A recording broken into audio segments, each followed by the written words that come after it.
kita akan membahas tentang supermum dan infimum. Misalnya kita punya himpunan A, B, C, dan D. Saya ingin bertanya, berapa sih nilai minimum dari A? Ya, gampang, 1. Nilai minimum adalah nilai paling kecil, sedangkan nilai maksimum dari A adalah 201. Sekarang, kalau B, nilai minimumnya berapa? Nilai minimumnya tentu saja 0, dan nilai maksimumnya tentu saja adalah 1. Nah, kalau kita beralih ke himpunan C, di sini ya kalau saya jabarkan himpunannya terdiri dari ini 1, 1/2, 1/3, 1/4, dan seterusnya. Nah, nilai maksimumnya tentu saja gampang, 1. Sementara nilai minimumnya berapa? Apakah itu 1/1000? Tentu saja tidak. Kenapa? Karena ada yang lebih kecil lagi, yaitu 1/1001 dan seterusnya. Jadi untuk kasus ini, himpunan C ini tidak punya nilai minimum. Sama juga dengan himpunan D. Untuk himpunan D dia tidak punya nilai minimum dan nilai maksimum. Apakah di sini nilai minimumnya 0,1? Tentu saja tidak. Kenapa? Karena ada nilai yang lebih kecil lagi, yaitu 0,01. Apakah nilai minimumnya 0,01? Tentu saja tidak, karena ada 0,001. Dasarnya dia tidak punya nilai minimum. Tapi kan 0 nilai minimumnya. 0 adalah nilai paling terkecil dari D. Tapi masalahnya 0 tidak termuat di dalam D ini. Jadi kita simpulkan bahwa himpunan D ini tidak memiliki minimum dan maksimum, sementara himpunan C ini memiliki maksimum, yaitu 1, tetapi tidak memiliki minimum. Melengkapi apa yang kurang di sini, ada satu aksioma bilangan real yang menjamin bahwa walaupun suatu himpunan tidak punya maksimum, kalau dia terbatas, kita masih punya sesuatu yang namanya supermum. Kalau suatu himpunan tidak punya nilai minimum, selama himpunan itu terbatas, maka dia memiliki apa yang disebut dengan infimum. Nah, untuk definisinya sendiri adalah seperti ini. Yang A ini adalah bagian supermum. Jika S ini himpunan bagian dari bilangan real yang terbatas di atas, maka suatu nilai U bilangan real ini dikatakan supermum jika U ini merupakan batas atas dari S, dan kalau ada batas atas lain, misalnya kita sebut saja V, maka nilai V itu akan lebih besar dari U. Gambarannya seperti ini. Misalnya ini himpunan S kita. Ini himpunan S. Ya, ini 2 adalah himpunan S. Nah, kemudian U ini adalah yang dikatakan terbatas di atas adalah ini misalnya garis bilangan real, ada nilai-nilai yang lain di sini yang lebih besar dari setiap nilai-nilai yang ada di sini, yang ada di S ini. Nah, ini disebut batas atas. Batas atas artinya nilai-nilai ini pasti akan lebih besar daripada nilai-nilai yang ada di himpunan S ini. Sementara supermum itu dapat dikatakan bahwa dia adalah batas atas yang paling kecil yang di sini. Artinya ketika ada batas atas yang lain, pasti batas atas itu akan lebih besar dari dia. Kurang lebih itu yang dimaksud dengan poin yang kedua ini. Sama juga kayak infimum. Jadi infimum itu adalah batas bawah yang paling kecil dari suatu bilangan. Nah, kalau saya gambarkan seperti ini. Misalnya ini adalah himpunan S, yang ini di garis bilangan. Yang kuning ini adalah batas atas, dan yang kuning yang satu lagi adalah batas bawah. Jadi batas bawah itu nilainya tidak tunggal, tapi infimum dan supermum itu tunggal.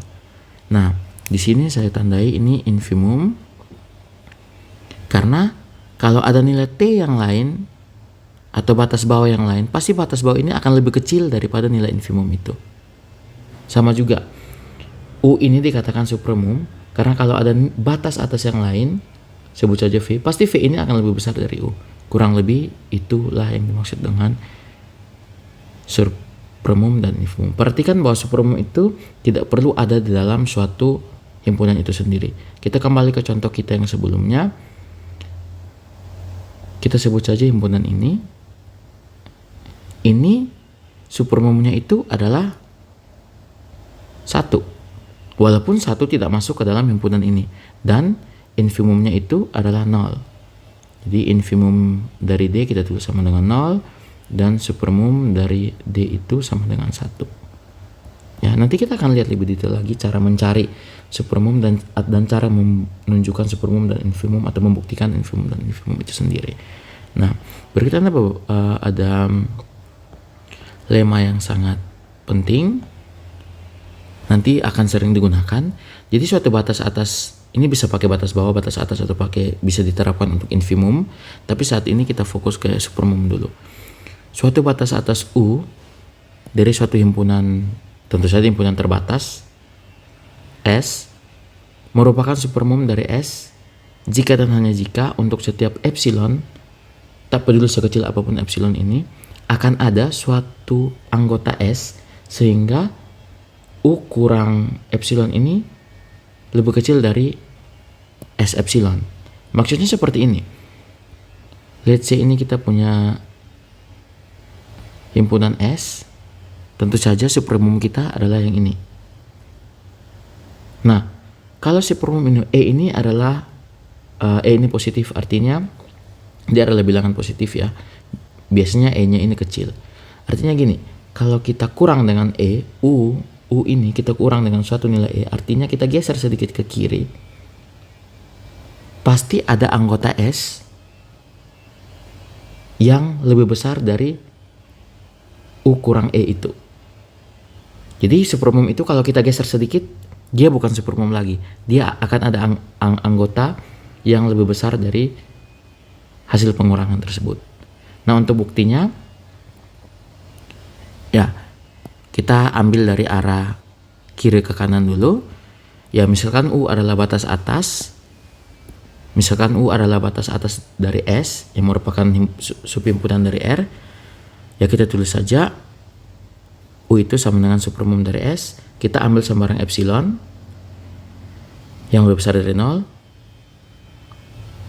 Karena U dikurang epsilon ini kurang dari U, maka jelas saja U kurang E ini bukanlah batas atas dari S. Ya, artinya karena dia bukan batas atas dari S, berarti akan ada suatu nilai S yang elemen S sehingga U dikurang epsilon itu kurang dari S epsilon. Ya, untuk yang dari kanan ke kiri, sekarang kita pakai pembuktian yang sebaliknya. Sekarang kita membuktikan untuk kasus kebalikannya. Misalkan epsilon ini lebih besar dari 0, maka akan ada suatu anggota S sehingga U kurang epsilon ini kurang dari S epsilon. Nah, sekarang kita pakai kontradiksi. Andaikan kita punya batas atas lain dari S, yaitu V. Nah, di mana V ini kurang dari U. Artinya U ini bukan supermum gitu ya. Maka kita bisa pilih epsilon U kurang V karena U ini lebih besar dari V dan ini tentu saja lebih besar dari 0. Akibatnya, berdasarkan asumsi kita, akan ada S epsilon yang merupakan anggota S sedemikian sehingga dia lebih besar dari U kurang E, dan E itu sendiri adalah U kurang V. Sehingga kalau kita sederhanakan jadinya seperti ini. Jadi SE ini pada akhirnya lebih besar dari V. Ini kontradiksi dengan asumsi bahwa V ini adalah batas atas dari S. Karena ada anggota dari S yang lebih besar dari V. Jadi U haruslah merupakan supermum dari S. Sehingga kita dapat membuktikan lemma ini. Jadi lemma ini mau menyatakan bahwa kalau kita geser, kalau U itu supermum, maka kalau kita geser sedikit saja ke kiri, maka akan ada suatu anggota S yang lebih besar dari hasil pergeseran tersebut. Nah, sekarang mari kita coba untuk menunjukkan supermum dari ini, dari interval buka tutup 01 ya. Atau ya di sini jelas saja supermum dari I itu adalah 1. Ya, kenapa? Kalau kita lihat dari garis bilangan, ini ada 0, satunya di sini, satu tidak termasuk. Kalau kita geser satu sedikit saja ke kiri, misalnya ini kita buat 1 kurang epsilon gitu ya, pasti akan ada nilai lain, S lain di situ ya, nilai I lain ya, akan ada misalnya Y elemen I, sehingga Y ini lebih besar dari 1 kurang epsilon, kurang lebih seperti itu. Makanya 1 ini adalah supermum dari I. Nah, untuk kasus yang ini, ini kita akan buktikan secara formal. Kalau ini kita hanya menunjukkan sketsa buktinya. Kalau untuk yang ini kita akan buktikan secara formal. Kita disuruh mencari infimum dari S. Ini jelas kalau kita lihat polanya, ya 1/1, 1/2, 1/3, 1/4, ini ujung-ujungnya dia akan menuju 0 gitu ya. Jadi harapannya infimumnya itu adalah 0. Nah, sekarang pertama kita lihat dulu teorema ini. Ini teorema yang akan membantu kita. Jadi kalau kita punya suatu bilangan, let's say ini A, dan A ini lebih besar dari 0.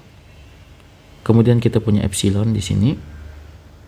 Nah, teorema ini menyatakan bahwa kalau untuk setiap epsilon berlaku A ini kurang dari epsilon tetapi lebih besar atau sama dengan 0, maka A ini tidak lain adalah 0 itu sendiri. Maksudnya bagaimana sih? Nah, maksudnya seperti ini. Lihat di sini kita punya 0 dan kita punya epsilon. Ini kalau epsilonnya cukup besar. Jadi A ini selalu berada di antara 0 dan epsilon. Ini dia bilang berlaku untuk setiap epsilon. Artinya epsilonnya mau berapa aja selama epsilon itu positif. Jadi kalau kita buat dia sedekat mungkin ke sini, artinya epsilonnya di sini, pasti A-nya di sini. Kalau epsilonnya makin dekat lagi dengan 0, A-nya ada di sini. Jadi dia mau menunjukkan bahwa kalau A ini memenuhi kondisi seperti ini, maka A itu tidak lain adalah 0 itu sendiri.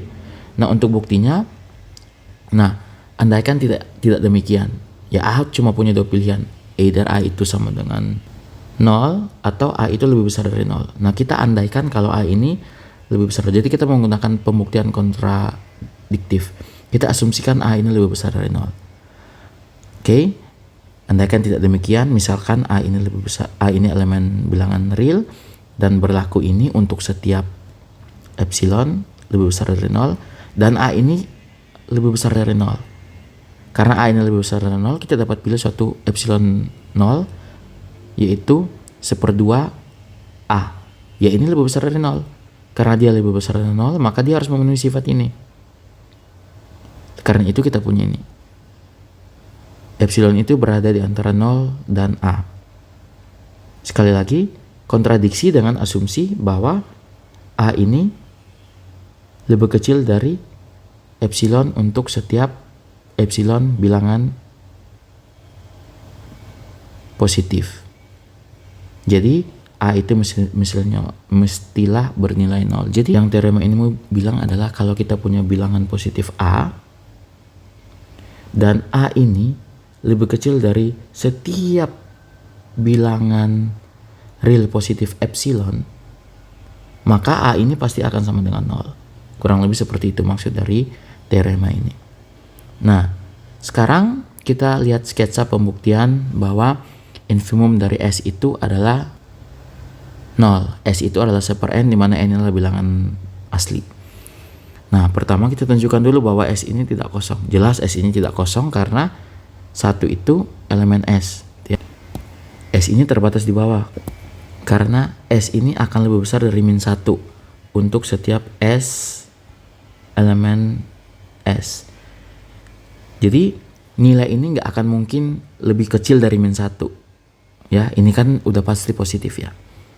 Nah, kemudian berdasarkan sifat Archimedes, ya karena epsilon ini positif dan satu ini juga positif, maka kita dapat menggunakan sifat Archimedes, di mana kita dapat memilih n sedemikian rupa sehingga n kali 1 ini lebih besar dari 1/e, yang kalau kita manipulasi bisa menjadi 1/n kurang dari e, kurang dari epsilon maksudnya.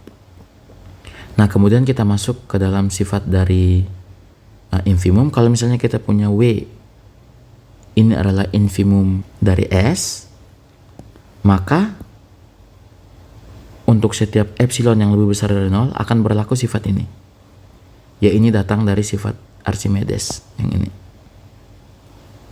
Nah, akibatnya kita punya 0 atau kita punya W ini berada di antara 0 dan epsilon. Nah, epsilon ini sembarang.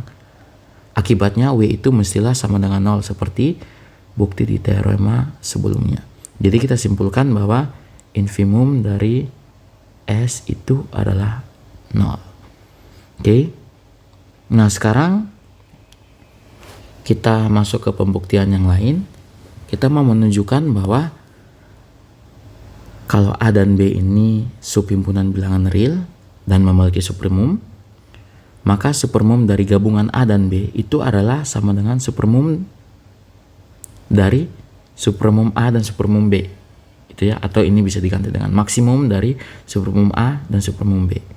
Nah, untuk buktinya, misalkan U ini adalah supermum dari A dan V ini adalah supermum dari B, dan M ini adalah supermum dari supermum A dan supermum B.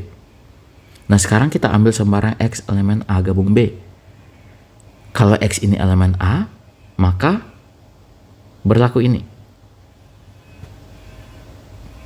Ya, artinya X ini akan kurang dari supermum dari A, tapi supermum dari A ini akan kurang dari M, karena M ini adalah supermum dari A dan supermum dari B.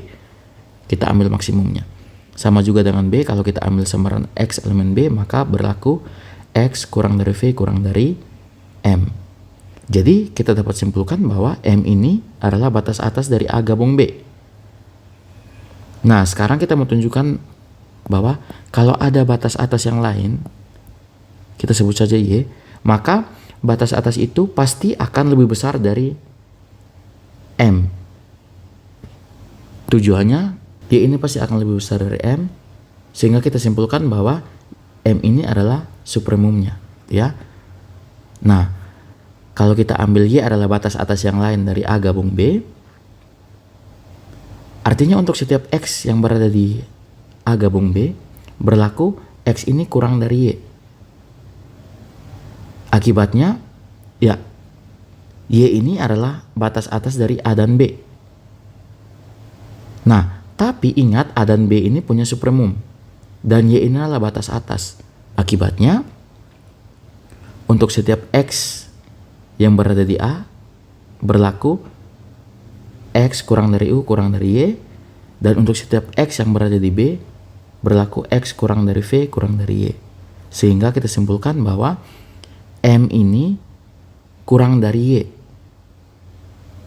Jadi, kalau ada supermum, kalau ada batas atas yang lain itu lebih kecil dari M, yang adalah suatu batas atas juga.